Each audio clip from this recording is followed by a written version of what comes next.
ఏంటి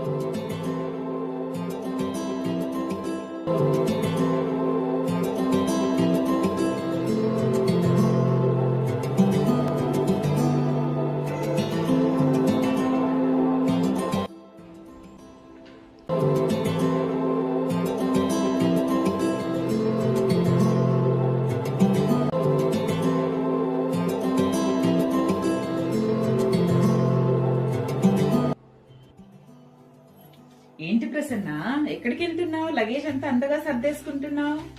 హాయ్ మంజుల గారు, డిజిటల్ మహిళ అవార్డ్ ఫంక్షన్ కి వెళ్తున్నానండి. ఏ అవునా? ఏం అవార్డు? ఏంటి వీణా, ఎక్కడికి వెళ్తున్నావు? టికెట్స్ బుక్ చేస్తున్నావు హడావిడిగా? అమ్మయ్యా, టికెట్స్ కన్ఫర్మ్ అయిపోయింది. ఎక్కడికి వెళ్తున్నావు? ఏంటి? డిజి శక్తి ఈవెంట్ కి వెళ్తున్నాను. ఏంటక్క ఫోన్ చేస్తుంటే బిజీ వస్తుంది, ఏంటి సంగతి? డిజిటల్ మహిళా డిజి శక్తి ఈవెంట్ కి ప్రిపేర్ అవుతున్నాం కదా, దానికోసం. నేను కూడా వస్తున్నా. మీతో పాటే నేను కూడా. మీరందరూ ఒకే ఈవెంట్ కి వెళ్తున్నారా? అవును, మేమందరం ఒకే ఈవెంట్ కి వెళ్తున్నాం. డిజిటల్ మహిళ మిత్రాబాబు కేబిహెచ్డి సంఘం నుంచి మేమందరం వస్తున్నాం. నేను వస్తున్నా ఈవెంట్ కి. ఒక్క నిమిషం. నేను వస్తున్నా ఈవెంట్ కి. డిజిటల్ మహిళగా ఇంటి దగ్గరే ఉంటూ ఆర్థికంగా అభివృద్ధి చెందుతూ మేమందరం చాలా రకాల అవార్డ్స్ సాధించాము. అది తీసుకోవడానికి నేను కూడా వచ్చేస్తున్నాను. ఎక్కడికో తెలుసా? నేను చెప్తా. చెప్పండి. వెంకటాద్రి గార్డెన్స్ రాజమండ్రిలో February 12th and 13th మేమందరము వెళ్తున్నాం. మరి మీరు?